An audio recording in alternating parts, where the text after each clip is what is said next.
প্রিয় ছাত্রছাত্রীরা, সোমনাথদার কোচিং সেন্টারে তোমাদের সবাইকে স্বাগত। মাধ্যমিক 2025 আর মাত্র কয়েকদিন বাকি রয়েছে। আজকের এই ভিডিওতে থাকছে তোমাদের ভূগোলের 5 মার্কসের যে 4টি প্রশ্ন লিখতে হয়, 4-5 20, তার অধ্যায় ভিত্তিক একদম লাস্ট মিনিটের সাজেশন। আজকের এই সাজেশনে আমি তোমাদের মাত্র 4টি প্রশ্ন দেবো। 4টি প্রশ্ন পড়লে এই 4টি তোমরা পরীক্ষা কিন্তু কমন পাবে। এবং এই ভিডিওটি তোমাদের অবশ্যই প্রথম থেকে শেষ অবধি দেখতে হবে। এই ভিডিওর যে সাজেশনটি থাকছে তার যদি পিডিএফ ফ্রিতে তোমাদের লাগে, অবশ্যই ভিডিও তোমরা প্রথম থেকে শেষ অবধি দেখতে থাকবে। এই ভিডিওর মধ্যে কিন্তু আমি একটি পাসওয়ার্ড তোমাদেরকে বলবো, অর্থাৎ দেখিয়ে দেবো। সেই পাসওয়ার্ডটা তোমরা এই ভিডিও ডেসক্রিপশন বক্সে পিডিএফের লিঙ্কে ক্লিক করবে। ক্লিক করার পর পাসওয়ার্ডটা পুট করলে তোমরা পিডিএফটি ডাউনলোড করে নিতে পারবে, এটাকে প্রিন্ট আউট করে নিতে পারবে। দেখো, তোমরা জানো যে আমাদের প্রাকৃতিক ভূগোল থেকে 2টো 5 নম্বরের বড় প্রশ্ন লিখতে হয়, আর আঞ্চলিক ভূগোল থেকে 2টো বড় প্রশ্ন লিখতে হয়। এই হচ্ছে তোমাদের 20 নম্বর। তো প্রাকৃতিক ভূগোল দেখো তোমাদের অধ্যায় রয়েছে, প্রথম অধ্যায় বহির্জাত প্রক্রিয়া, তারপরে বায়ুমণ্ডল এবং বর্জ্য ব্যবস্থাপনা। তো দেখো, এই বর্জ্য ব্যবস্থাপনা থেকে কোনো 4 নম্বরের প্রশ্ন আসে না, এখান থেকে 2 এবং 3। তাহলে তোমাদের অধ্যায় থাকছে মাত্র 3টে অধ্যায়, তাই তো। দেখো, 1 নম্বর অধ্যায় হচ্ছে বহির্জাত প্রক্রিয়া, 2 নম্বর অধ্যায়ে তোমাদের বায়ুমণ্ডল, আর একদম 3 নম্বর অধ্যায় হচ্ছে বায়ুমণ্ডল। এখান থেকে একটি প্রশ্ন আসে, এখান থেকে 2টি প্রশ্ন আসবে, এবং এখান থেকে তোমাদের একটি প্রশ্ন আসবে। যারা সারা বছর ধরে কিছু পড়নি, তোমাদেরকে বলে রাখি, প্রথম অধ্যায় থেকে একটি প্রশ্ন, তৃতীয় অধ্যায় থেকে একটি প্রশ্ন যদি তোমরা পড়ে যাও, দেখো দ্বিতীয় অধ্যায় তোমাদের কিন্তু পড়তে হবে না, ঠিক আছে। যে সাজেশনটা আমি দেব ওই সাজেশন অনুযায়ী প্রথম অধ্যায়ের একটি প্রশ্ন, তৃতীয় অধ্যায়ের একটি প্রশ্ন পড়ে যাও, দ্বিতীয় অধ্যায় তাহলে না পড়লেও কোনো সমস্যা নেই।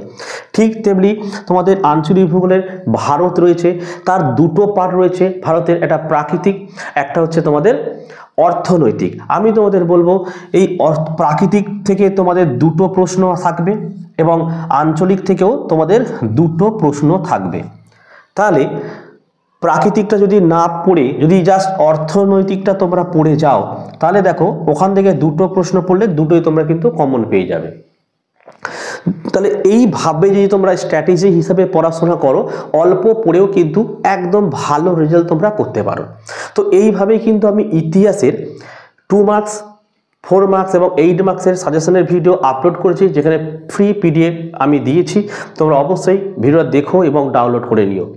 আর ভিডিও তোমরা প্রথম থেকে শেষ অবধি অবশ্যই দেখো, তাহলে প্রত্যেকটা ছাত্রদের কাছে এই ভিডিওটির লিঙ্ক ঠিক চলে যাবে এবং রিচ আসবে, প্রত্যেকে এই ফ্রি পিডিএফগুলো পেয়ে যাবে। এবং এইভাবে পড়াশোনা করলে কিন্তু অল্প পড়ে তোমরা ভালো রেজাল্ট করতে পারবে। তো চলো আমরা সাজেশনটি শুরু করি। মাধ্যমিক 2025 ভূগোল সাজেশন। প্রতিটি প্রশ্নের মান 5 × 4, 4-5 20, অর্থাৎ 5 নম্বরে তোমাদের 4টি প্রশ্ন লিখতে হয়, ঠিক আছে। প্রাকৃতিক ভূগোল সাজেশন 2025 প্রথম অধ্যায়টা দেখো, বহির্জাত প্রক্রিয়া ও তাদের দ্বারা সৃষ্ট ভূমিরূপ। তো দেখো, এখান থেকে আমি মাত্র 3টি প্রশ্ন দিয়েছি।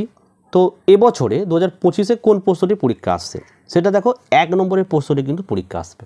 কি প্রশ্নটি? নদীর সঞ্চয় ও ক্ষয়কার্যের ফলে গঠিত 3টি ভূমিরূপ চিত্রসহ বর্ণনা করো। এই প্রশ্নটি তোমরা প্রস্তুত করে রাখো। আমি প্রায় 5খানা কিন্তু স্টার চিহ্ন দিয়েছি। এই প্রশ্নটি কিন্তু পরীক্ষা আসবে এবছরে, ঠিক আছে। যদি তোমাদের ভয় লাগে, বাকি 2টো প্রশ্ন করে রাখো। 2টা হিমবাহ ও জলধারার মিলিত কার্যের ফলে সৃষ্ট ভূমিরূপগুলি চিত্রসহ বিবরণ দাও। ড্রামলিন, কেটেল হ্রদ, কেম, স্কার, বৈবিধ্য সমভূমি।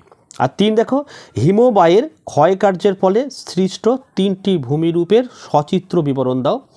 বার্কসুন, সার্ক, ক্র্যাক ও টেল, রসেমতানি, ইউয়াকির উপত্যকা। পরীক্ষাতে 3টে করে পয়েন্ট লিখবে এবং লিখে ডান দিকে সুন্দর করে ছবি আঁকবে এবং ছবির নিচে অবশ্যই নামটা লিখে দেবে। যদি এইভাবে লিখে আসতে পারো তাহলে ফুল 5-এ 5 কিন্তু পাচ্ছ। যারা খুব দুর্বল স্টুডেন্ট, তোমাদের বলি, যদি তোমরা প্রথম অধ্যায়ের এই 3টি প্রশ্ন পড়ে রাখো, তাহলে তোমরা যদি দ্বিতীয় অধ্যায়টা যদি বাদ দাও কোনো সমস্যা নেই, তৃতীয় অধ্যায় থেকে জাস্ট এই 3টি প্রশ্ন পড়ে রাখো। কী কী প্রশ্ন? 1, সমুদ্র স্রোত সৃষ্টির কারণ ব্যাখ্যা করো।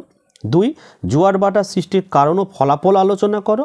আর 3, চিত্রসহ মুখ্য জোয়ার ও গৌণ জোয়ার সৃষ্টির কারণ ব্যাখ্যা করো। এই দুটো চ্যাপ্টার পড়বে, কারণ তোমাদের প্রাকৃতিক ভূগোলে 4টে অধ্যায় রয়েছে। 4 নম্বর যে চ্যাপ্টার রয়েছে বর্জ্য ব্যবস্থাপনা, ওখান থেকে তোমার 4 নম্বরের প্রশ্ন পরীক্ষা দেয় না, 2 এবং 3 নম্বরেরই প্রশ্ন পরীক্ষায় দেবে। আর এই 3টে চ্যাপ্টার থেকে প্রথম, দ্বিতীয় এবং তৃতীয় থেকে টোটাল 4টি প্রশ্ন পরীক্ষায় দেবে। তোমাদের করতে হবে 2টি প্রশ্ন।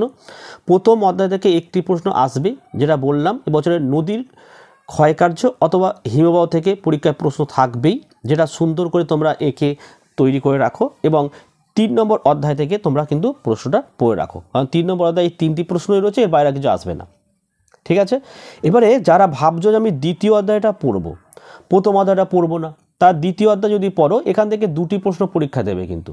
ঠিক আছে? সেক্ষেত্রে কী কী প্রশ্ন পরীক্ষা দেবে দেখে নাও। 1, চিত্রসহ বায়ুমণ্ডলের চাপের তারতম্যের কারণ কি সংক্ষেপে লেখো। 2, বায়ুর চাপ বলের সাথে নিয়ত বায়ুর সম্পর্ক আলোচনা করে। এখানেও কিন্তু 5টা স্টার চিহ্ন হবে, কিন্তু এই 1 আর 2 এই দুটো প্রশ্নের মধ্যে একটা প্রশ্ন পরীক্ষা আসবে। আর দেখো 3 নম্বরটা খুব ইম্পর্টেন্ট কিন্তু, উষ্ণতা তারতম্যে বায়ুমণ্ডলের স্তরগুলির নাম লিখে প্রধান 2টি স্তরের ব্যাখ্যা দাও, ট্রোপোস্ফিয়ার এবং স্ট্র্যাটোস্ফিয়ারটা কিন্তু। আর বাকি 4-5 পড়ে রাখতে পারো। 4 কি? পৃথিবীর নিয়ত বায়ু প্রবাহগুলির উৎপত্তি ও গতিপথ চিত্রসহ ব্যাখ্যা করো। 5, বৃষ্টিপাতের শ্রেণীবিভাগ করে প্রত্যেক প্রকার বৃষ্টিপাতের চিত্রসহ বর্ণনা দাও। আর 6, ক্রান্তীয় মৌসুমি ও নিরক্ষীয় জলবায়ু অঞ্চলের প্রধান বৈশিষ্ট্যগুলি আলোচনা করো। তাহলে প্রাকৃতিক ভূগোল থেকে 2টি প্রশ্ন তোমাদের কিন্তু লিখতে হয় পরীক্ষায়। বারবার বলছি, প্রথম চ্যাপ্টার থেকে নদীর সঞ্চয় ও ক্ষয়কার্যের ফলে একটি প্রশ্ন পরীক্ষা আসবে, আর বাকি 2টো তোমরা করে রাখতে পারো। আর তৃতীয়ত থেকে এই 3টি প্রশ্নের মধ্যে এক একটা সবথেকে বেশি গুরুত্বপূর্ণ। ঠিক আছে? 1 না আসলে অবশ্যই 2 এর 3 একটা আসবেই। তাহলে প্রাকৃতিক ভূগোলতে এই কটা প্রশ্ন করলে অবশ্যই মাধ্যমিকে তোমরা কমন পাচ্ছ। আচ্ছা, এবার চলে আসছে আমাদের আঞ্চলিক ভূগোল 5ম অধ্যায়। এখানে টোটাল 4টি প্রশ্ন থাকবে। দেখো, ভারতের প্রাকৃতিক পরিবেশ, এখান থেকে 2টো প্রশ্ন আসবে। আর ভারতের অর্থনৈতিক পরিবেশ থেকে 2টি প্রশ্ন আসবে। যারা একটু দুর্বল স্টুডেন্ট, তোমাদের বলি, দুটো এখানে 6-6-12টা প্রশ্ন না পড়ে যদি তোমরা ভারতের অর্থনৈতিক পরিবেশ থেকেই যদি পড়ে যাও না, তাহলে তোমরা 2টো প্রশ্ন শিওর লিখে আসতে পারছো। তাহলে প্রাকৃতিক থেকে কোনো প্রশ্ন না পড়লেও কিন্তু চলবে। যেমন ধরো, এই যে ভারতের অর্থনৈতিক পরিবেশের 1 নম্বরের প্রশ্নটা দেখো, চা, কফি, ধান, কার্পাস ও গম চাষের অনুকূল ভৌগোলিক পরিবেশ আলোচনা করো। তো এখান থেকে কিন্তু একটি প্রশ্ন পরীক্ষা আসবে, এটা তোমরা প্রত্যেকে জানো। ঠিক আছে? চা, কফি, ধান, কার্পাস ও গম ভালো করে তৈরি করে রাখো। 2, দেখো, পূর্ব ও মধ্য ভারতের লৌহ ইস্পাত শিল্প গড়ে ওঠার কারণ। আর 3, ভারতের পশ্চিমাঞ্চলে পেট্রোরসায়ন শিল্পের কেন্দ্রীয় ভ্রমণের কারণ। 3টি প্রশ্ন পড়ে রাখলে আশা করি 2টো প্রশ্ন কমন চলে আসবে। তা সত্ত্বেও আমি 3টি এক্সট্রা প্রশ্ন বলবো তোমাদের পড়ে রাখতে, যদি তোমাদের ভয় লাগে। 4টা কি? ভারতের জনসংখ্যা বন্টনের তারতম্যের কারণ আলোচনা করো। 5, ভারতের নগর বা শহর গড়ে ওঠার কারণগুলি আলোচনা করো। 6, ভারতের নগরায়নের প্রধান সমস্যাগুলি আলোচনা করো। ঠিক আছে? এই 6টা প্রশ্ন পড়ে রাখো। প্রথম 3টের মধ্যে 2টো আসার কথা। ঠিক আছে? আচ্ছা, যারা ভাবছো আমি প্রাকৃতিক ভূগোল পড়বো, মানে ভারতের প্রাকৃতিক পরিবেশটা পড়বো, সেটা এই 6টা প্রশ্ন পড়তে হবে। যেমন 1, দৈর্ঘ্য বরাবর হিমালয়ের ভূ প্রকৃতির বিবরণ দাও, অথবা ভারতের পশ্চিমে হিমালয়ের ভূ প্রকৃতির বিবরণ দাও। 2টো উত্তরই 1। 2, দেখো, ভারতের পূর্ব উপকূলীয় সমভূমি ও পশ্চিম উপকূলীয় সমভূমির মধ্যে তুলনা করো। 3, ভারতের জলবায়ু নিয়ন্ত্রণের প্রধান কারণগুলি ব্যাখ্যা করো। 4, ভারতের মৃত্তিকা শ্রেণীবিভাগ করে তাদের বৈশিষ্ট্য আলোচনা করো। আর 5, ভারতের জলবায়ুতে মৌসুমি বায়ুর প্রভাব লেখো। 6, উত্তর ভারতের ও দক্ষিণ ভারতের নদ নদীর পার্থক্য লেখো। তো এই ছিল তোমাদের 5 নম্বরের প্রশ্নের সাজেশন।